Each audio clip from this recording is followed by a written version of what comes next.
Hello, I'm Shades, and this laryngitis of mine seems to get worse every time I even think about Dr. Lisle. I have to admit that I don't understand where Dr. Lisle gets these examples of arguments. They all seem like straw man fallacies to me. Just see what he has to say about miracles.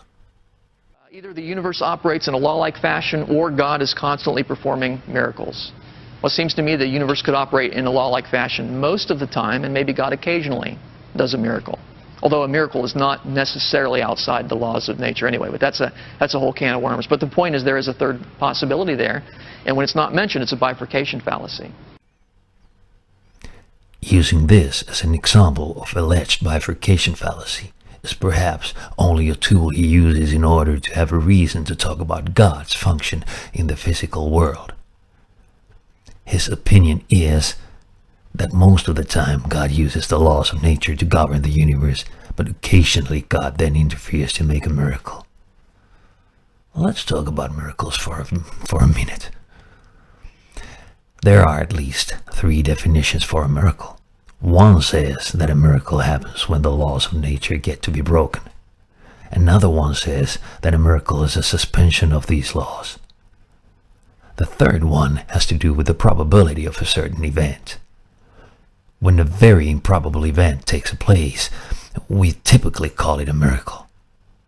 It is very easy to commit a fallacy of equivocation here when using this word.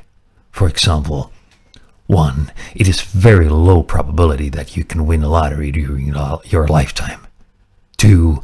It would have been a miraculous event if I had won the lottery. 3. I actually did win the lottery after I prayed. 4. God must have guided the lottery. It was a miracle. First, the so-called miracle was just a very rare event, but of course these miracles happen all the time. Somebody always wins. Then the same word meant that God interfered and suspended the laws of nature to my advantage. You wish. Another matter is that our intuition fails when we think about probabilities. A good example would be a dream that seems to predict, say, somebody's death. If you experienced a dream that seems to predict your grandma's death and she died within a week of that, you would probably be convinced. Another example that easily comes to mind is a prayer for a sick person that seems to heal the sickness. First, we have to deal with the numbers. How many dreams are being dreamt every night in the world, and how many prayers are being prayed every day in the world? We all dream about 5 dreams a night. That would mean about 35 billion dreams per night all over the globe. Of course, we only remember those dreams that we wake up to, but still the number of dreams per night all over the world is incredibly big. It would be a miracle if they didn't sometimes precede a real-life event that resembles a dream. Same probability factor is true also with the prayers. And then there is this time scale. If Granny dies within a week, it must have been a prediction. But what about a month or 2? This problem can be seen when it comes to the biblical prophecies too. If the prophet writes down that Babylon will fall, he can be sure that the prophecy will be fulfilled eventually. No need for a divine intervention. If you experience a dream or a hallucination that seems to tell something about the future, there is always one problematic factor: you. You have to sort of decode the dream. How much does the dream have to resemble the actual real-life situation to be prophetic? And are you sure your memory serves you right when you think back to the dream after the real-life event took place? When you ponder whether an event is improbable or not, you have to be extremely cautious. You have to take into account how common this event is in the big picture. using the whole population as the scale. For example, if a certain rare disease is deadly in 99 cases out of 100, and you pray for a patient, and the patient survives, is that a miracle? Not necessarily.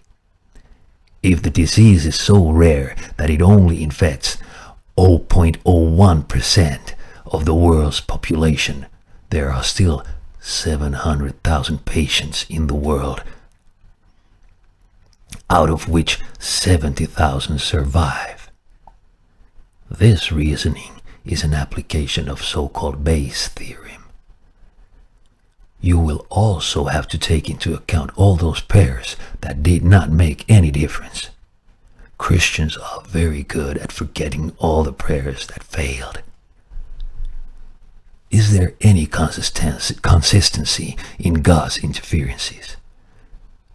Does he just sometimes realize that a certain law of nature does not work at this particular moment, at this particular event, and needs some tinkering? Or is there a prayer always needed so that he takes notice that there is something wrong within his creation? If God tinkers with the laws of nature, they are not perfect, although the Bible says that he looked at his creation and it was perfect. Besides, such tinkering has never been observed in a laboratory, which is something that Dr. Lisle says is essential for the real science. If he refuses evolutionary biology on that basis, he shoots himself in the foot. What should we think about prayer? You pray and God interferes. Sometimes. God's alleged decision to interfere seems to coincide with what pure chance would predict. Not very efficient, I'd say. God is psychologically weird. He has formed these laws of nature that cause immense pain, and then in some rare and random cases he steps in and cures the problem. That seems to be incredibly cruel towards those that are left suffering.